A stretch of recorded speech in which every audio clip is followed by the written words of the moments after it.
कोई साथ चले ना चले पर चलना मुझे आता है। हर आग से वाकिफ हूं और जलना मुझे आता है। ये जानती हूं कि व्यर्थ हैं सपने और ख्वाहिशें अधूरी हैं, पर जिंदगी बसर करने के लिए मेरे दोस्त कुछ गलतफहमियां जरूरी हैं। दोस्तों, एक बहुत इंपॉर्टेंट और पेनफुल सवाल कि हमारे बुरे वक्त में वो लोग क्यों साथ छोड़ के चले जाते हैं जिन पर हमें सबसे ज्यादा भरोसा होता है कि वो हमारे बुरे समय में साए की तरह हमारे साथ रहेंगे। ये एक बहुत पावरफुल सवाल है। अगर आप भगवान के भक्त हैं तो आपको इसका जवाब पता होना चाहिए। आप इस बात को भली प्रकार से समझ लें कि अगर आप भगवान के भक्त हैं और अगर आप ऐसे फेज से निकल चुके हैं या निकल रहे हैं और अगर आप कड़वाहट से भरे हैं सिर्फ इसलिए क्योंकि उन लोगों ने साथ नहीं निभाया जिनसे आपको उम्मीद थी, तो आप अपनी अबंडेंस को, उस कृपा को जो आपके जीवन में आनी थी, आप स्वयं उसको ब्लॉकेज दे रहे हैं। इसीलिए इस बात को समझना बहुत जरूरी है। ये कोई कोरा ज्ञान नहीं है। मेरे जीवन में 2 से 3 बार इस तरह की परिस्थितियों का निर्माण हुआ है और जो आध्यात्मिक दृष्टिकोण से मैंने सीखा है वही मैं आपके साथ साझा करना चाहूंगी। सबसे पहला और महत्वपूर्ण जो कारण है वो ये है कि आप ये देखें, बहुत सारे लोगों ने एक्सपीरियंस किया होगा कि बचपन में हम जब अपने माता पिता से परमिशन लेते हैं तो बहुत सारे शैतान नालायक बच्चे मेरे जैसे होते हैं जो माता पिता को प्रॉमिस करके जाते हैं कि पहले मैं खेल के आऊंगा, उसके बाद ये असाइनमेंट पूरा कर लूंगा, होमवर्क पूरा कर लूंगा। माता पिता पूरा भरोसा और विश्वास के साथ उन्हें छोड़ देते हैं और उन्हें खेलने देते हैं। अब वो बच्चा इतना लापरवाह है कि वो तब तक खेलता रहता है, घर वापस आने का नाम नहीं लेता है जब तक कि कोई ऐसी नौबत ना आ जाए कि वो किसी सिचुएशन में फंस जाए या बाहर का कोई व्यक्ति आकर उन्हें डांटने फटकारने के लिए ना आए या उन्हें मारने के लिए ना आए। वो तब तक घर वापस नहीं जाएंगे। दोस्तों, ठीक इसी तरह से हमें भी ये जो सुंदर मानव जीवन मिला है वो नर से नारायण होने की यात्रा के लिए मिला है। अब हमारे जैसे बहुत सारे ऐसे भक्त हैं जो अपने इस डिवाइन असाइनमेंट को भूले बैठे हैं। तो भगवान कुछ ऐसी स्थिति परिस्थितियों का निर्माण करते हैं जिससे हमारी घर वापसी आए और जो जिम्मेदारी वो हमें देना चाहते हैं उसे हम बखूबी निभा पाएं। दूसरा, आप ये देखें कि ये एक ऐसा आइसोलेशन का पीरियड है जहां आप पूरी तरह से अकेले हैं। आप अभी एक काम कर सकते हैं कि आप इस वीडियो को कंप्लीट होने के बाद आप टाइप करें कि तितली का जन्म कैसे होता है। गूगल पे या फिर यूट्यूब पे आपको पूरी प्रक्रिया मिल जाएगी। वो एक बहुत पेनफुल ट्रांसफॉर्मेशनल एक उसकी जर्नी होती है तितली की, जिसमें उसे बहुत दर्द सहना पड़ता है। लेकिन अगर आप एक भावुक व्यक्ति हैं और आप ये सोचे कि यार ये तितली पेन में है और मैं इसकी मदद कर दूं, तो आपकी मदद उसकी मौत का कारण बनेगी, क्योंकि कुदरत ने ये जो पूरी प्रक्रिया दी है वो उसे खुद को फेस करनी है। वो चैलेंजेस उसको खुद को फेस करने हैं, तब जाके उसके पंख मजबूत होंगे, उसे जन्म मिलेगा और वो उड़ने के लिए तैयार होगी।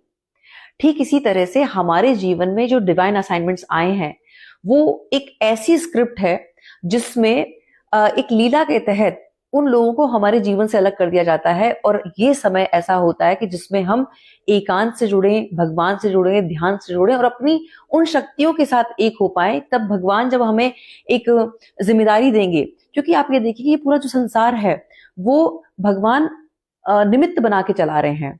तो भगवान जो हमें एक इंपॉर्टेंट जो पोजीशन देना चाहते हैं तो उसके लिए वो हमें तैयार करना चाहते हैं, इसीलिए परिस्थिति आई है।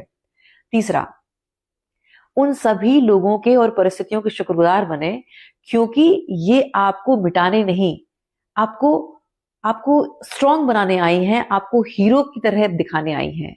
ये जो मुसीबतें हैं आपको मंच देने आई हैं।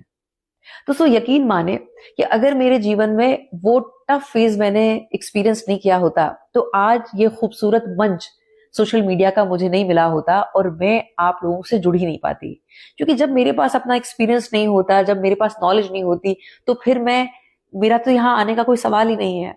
तो आज अब जब मैं फ्लैशबैक में अब उन परिस्थितियों को देखती हूँ और उन डॉट्स को जब मैं कनेक्ट करने की कोशिश करती हूँ, तब मैं भगवान की आभारी हूँ, क्योंकि उन्हीं परिस्थितियों ने मुझे आज जो कुछ है वो जहां हूं वो उसी की वजह से है। और सबसे इंपॉर्टेंट यहाँ ये है कि ये लोग जो आपको अभी हेल्प नहीं कर रहे हैं, एक्चुअल में आपको इनका आभारी रहना है, क्योंकि ये आपको हीरो बनाने आए हैं। आप ये नोटिस करें कि एक हीरो क्यों होता है। एक हीरो को हम इसीलिए हीरो मानते हैं कि उसके आसपास 15 लोग एक साथ उस पर अटैक कर रहे हैं और वो एक घूंसे पे सबको धराशायी कर देता है। कल्पना करें कि आपके साथ ऑलरेडी 15 लोग हैं, आपके ऊपर एक मुसीबत आई और वो सबके सब उस मुसीबत में आपके साथ आपको हेल्प करने के लिए तैयार हैं, फिर आप कैसे हीरो हो सकते हैं? एक हीरो तब हीरो है जब वो खुद उस चैलेंज को एक्सेप्ट करता है और वो सारे चैलेंजेस को डिफीट करने के लिए तैयार है, इसलिए उनके आभारी रहें। चौथा और अहम, ये सुंदर जो आइसोलेशन का समय है वो आपको आत्मनिर्भर बनाने आई है। दोस्तों, आत्मनिर्भर को बहुत सरफेस लेवल पे बहुत छोटे दृष्टिकोण से देखा जाता है। लोग सोचते हैं कि पैसा कमाना आत्मनिर्भर बनना है।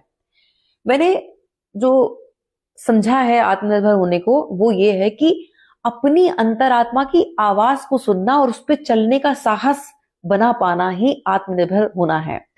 ये इतना सुंदर आइसोलेशन का समय होता है जब हमें अपने वाइज डिसीजन पर एक विश्वास आता है, हम ईश्वरीय शक्ति के साथ एक हो पाते हैं। और सबसे सुंदर बात यह है, कोई व्यक्ति ये दावा नहीं कर सकता कि तुम आज जो हो मेरी वजह से हो। हम ग्रेस के साथ कह सकते हैं कि आज मैं जो हूं, जहां हूं, उस परम शक्ति की वजह से हूं जिसने मुझे मार्गदर्शन दिया और जिसने मुझे साहस दिया। इसीलिए हर परिस्थिति में शुक्रगुजार रहें।